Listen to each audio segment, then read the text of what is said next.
Self-awareness atau teman-teman bisa bilang dengan kesadaran diri. Self-awareness ini merupakan suatu kemampuan seseorang dalam memahami perasaan, pikiran, serta evaluasi diri, sehingga hal itu akan membantu seseorang memahami kekuatan, kelemahan, dorongan, hingga nilai yang ada di dalam diri kita dan juga orang lain. Seseorang yang mempunyai self-awareness yang baik, maka dia akan mudah mengontrol emosinya dan bisa membaca situasi sekitar dan dapat memahami orang lain serta mengerti ekspektasi atau harapan orang lain kepada kita. Kenapa sih kita harus hadirkan self-awareness ini? Yang pertama, agar kita bisa percaya diri. Gak pede itu lumrah, tapi kita harus bisa untuk tidak munculkan lagi gak pedenya. Karena ketika kita gak pede, kapan kita mau berkembangnya? Kapan kita mau majunya? Kita akan stuck di situ aja gitu ya. Maka kita harus bisa berani untuk percaya diri. Yang kedua, agar kita tidak membandingkan diri kita dengan orang lain. Capek gak sih untuk terus membandingkan diri kita dengan orang? Capek gak? Capek ya. Semua orang pasti punya kekurangan dan kelebihan gitu ya. Ada orang yang jago bahasa Inggrisnya tapi gak jago bahasa Arabnya. Ada orang yang jago bahasa Arabnya tapi gak jago bahasa Inggrisnya. Ada orang yang jago dua-duanya tapi Allah uji di perasaannya, di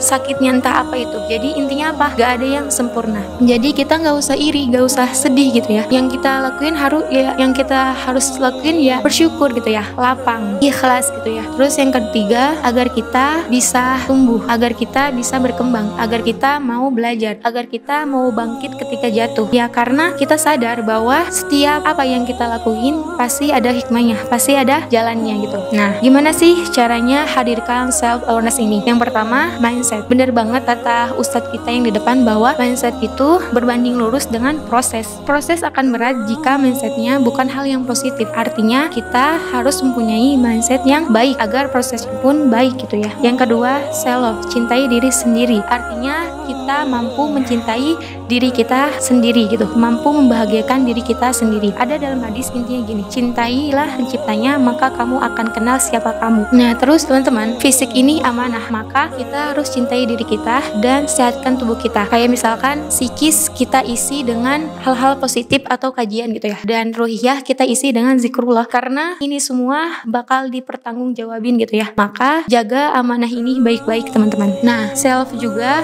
butuh banget sikap bijaksana dan self control. Kenapa sih kita harus punya self love? Agar kita bahagia. Kalau kata Mbak Dinti, mencintai diri sendiri itu untuk menuju kebahagiaan teman-teman. Nah, terus cara punya self love. Yang pertama, menerima diri sendiri dengan segala kekurangan yang ada. Yang tadi, kita harus ikhlas, kita harus lapang gitu ya. Nah, yang kedua, bersyukur. Jadi kayak bikin jurnal syukur setiap harinya. Kayak misal, alhamdulillah hari ini aku udah bangun tepat waktu misal. Alhamdulillah aku bisa ziyadah 5 halaman gitu. Yang ketiga itu berbuat baik kepada diri sendiri dengan layak. Contohnya gini, misal aku udah murojaah 5 juz, berarti aku bisa tidur lebih awal gitu. Atau misal aku dari hari Senin sampai hari Sabtu udah produktif banget gitu, berarti hari Minggu aku bisa baca novel sepuasnya, atau aku bisa jajan gitu atau apa gitu ya. Nah yang keempat, digital. Siapa yang kita follow, siapa yang kita ikutin. Ketika kita ngikutin orang-orang yang suka dunia, pasti kita juga ngikutin juga gitu ya. Beda halnya kalau kita ngikutin orang-orang yang Masya Allah gitu, yang solih, yang taat gitu ya, kita juga bakal keikutan taat gitu ya. Terus yang kelima, positive vibes. Jadi coba masukkan kata-kata positif ke dalam diri sendiri. Kayak misalnya apresiasi gitu ya. Kayak misal, makasih ya Sil udah mau berjuang sampai di detik ini gitu ya. Makasih udah kuat, makasih udah sabar gitu ya. Maaf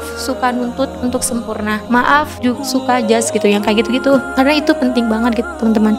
Jangan judge diri kita sendiri, kasihan gitu ya. Terus udah sebelum ditutup, ada kata-kata dari Dea Aulia. Katanya gini, ada kutipan dari Jalaluddin Rumi, perkecilah dirimu maka kamu akan tumbuh jadi lebih besar dari dunia. Kutipan ini merupakan sebuah ajakan untuk merendahkan ego atau kesombongan yang dimiliki seseorang, karena merendahkan ego akan membuat kita jadi lebih rendah hati dan bisa menghargai orang lain, dan seseorang akan mendapatkan kebahagiaan dan kedamaian yang lebih besar dalam hidupnya. Ada kutipan yang juga masih relate dengan ini, tiadakan dirimu maka jati dirimu akan terungkap tanpa kata-kata. Dalam hal ini seseorang tidak perlu banyak bicara atau memamerkan diri, tapi cukup merenung dan memahami diri.